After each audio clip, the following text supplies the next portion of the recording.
Hallo Freunde, ich möchte mit einer Geschichte anfangen.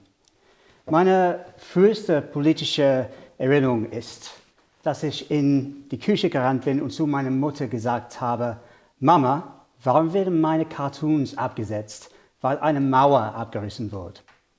Ich war 5 Jahre alt, hatte auf einem britischen Armeestützpunkt in Deutschland gelebt und wir hatten nur einen englischsprachigen Fernsehsender, der offensichtlich sein übliches Programm unterbrochen hatte, um über die Nachricht zu berichten, dass die Teilung Berlins nicht mehr besteht. Und ich hatte eines der größten internationalen Ereignisse des Jahrhunderts auf eine Mauer, die niedergerissen wurde, reduziert. Seitdem habe ich mein Bestes getan, um das wiedergutzumachen. Ich wurde mit 23 Jahren als einer der jüngsten Stadträte in Großbritannien gewählt. Ich habe Erfolg bei lokalen Kampagnen erzielt, vor allem die Reduzierung der Kriminalität um über 90% in einem kriminellen Brennpunkt in meinem Stadtteil. Und auch auf nationaler Ebene habe ich Erfolg erzielt. Ich habe eine App entwickelt, die es den Menschen ermöglicht, während der Verabschiedung des Gesetzes über die gleichgeschlechtliche Ehe Lobbyarbeit im notorischen und demokratischen Oberhaus zu betreiben. Innerhalb von 2 Wochen wurden 50.000 E-Mails über diese App verschickt. Ich wurde von Stephen Fry gelobt, eine Karrierehochpunkt. Premierminister David Cameron hat mir persönlich gedankt. Nicht so ein Karrierehochpunkt. Und wir haben gewonnen. In dieser Kampagne waren wir ähnlich wie bei den LD die Außenseiter. Und meine kleine Basis-App hat die mächtigen Kirchen besiegt und alles, was sie gekostet hat, waren 2,99 € für das Server-Hosting. Ich habe auch einige Kampagnen verloren. Am 23. Juni 2016 haben mein Mann Josh und ich unsere winzige Londoner Wohnung geöffnet und waren von 6 Uhr morgens bis 22 Uhr abends in London unterwegs, um die Menschen davon zu überzeugen, beim EU-Referendum für Remain zu stimmen. Wir haben getan, was wir konnten.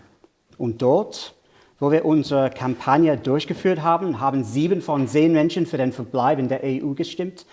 Leider war der Rest des Landes anderer Meinung. Danach sind mein Mann und ich nach Berlin gezogen und als mein Flugzeug gelandet war, konnte ich kein Deutsch sprechen. Zum Glück hat das hier wohl niemand bemerkt. Ich bin den LD im Jahr 2020 beigetreten und war fast entschlossen, uns auf den Wahlzettel in Berlin zu bringen. Und das ist mir gelungen. Als unser Gensek Paul Vossig für den Landtag in Aachen kandidiert hat, habe ich insgesamt 11 Tage in Aachen damit verbracht, um ihm im Wahlkampf zu helfen. Unser größtes Problem ist, dass die Leute nicht wissen, wer wir sind.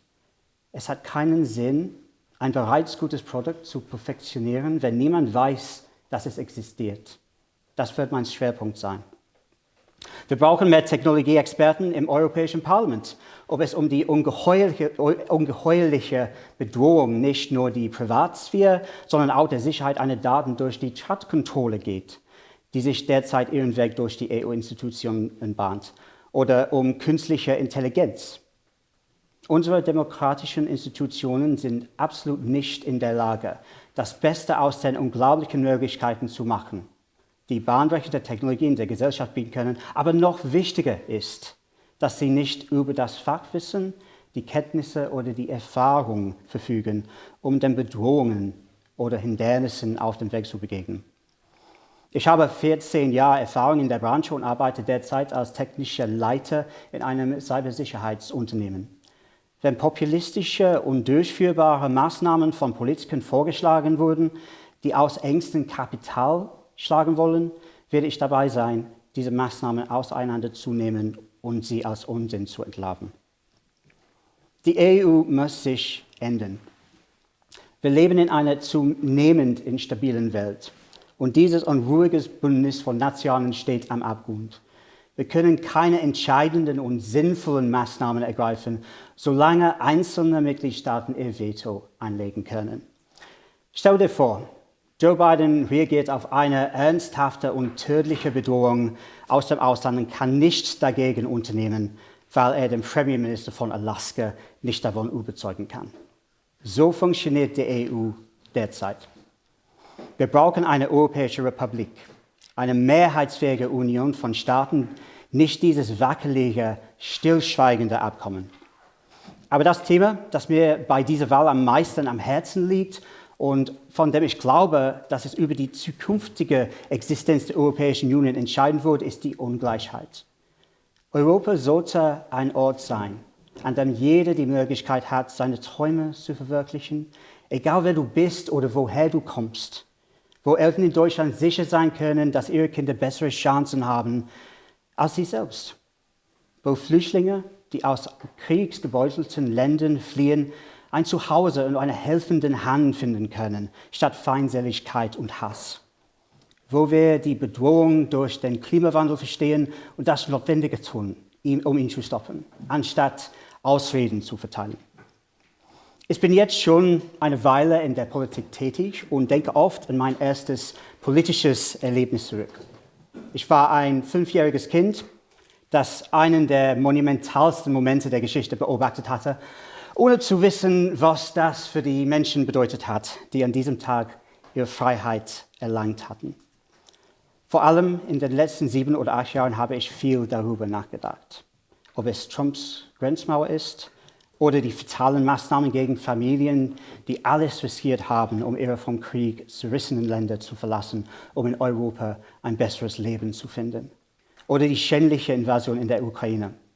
Böse Menschen werden immer versuchen, zu spalten, zu trennen, Mauern zu bauen und zu kontrollieren. Und das ist erschreckend.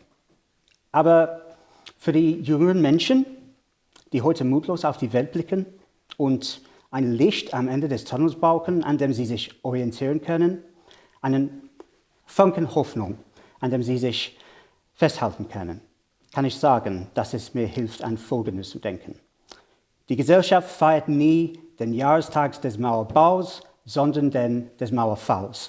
Und wisse, dass immer dann, wenn jemand Mächtiges eine Mauer errichtet, ihr die Menschen sein werdet, die ob im wörtlichen oder übertragenen Sinne diese Mauer einreißen. Und in der Politik gibt es nichts Wichtigeres als das. Nicht einmal Cartoons. Meine Freunde, es wäre die Ehre meines Lebens, wenn ihr mich heute zu eurem Spitzenkandidaten wählen würdet. Lasst uns zusammen Mauern einreißen. Dankeschön. Really?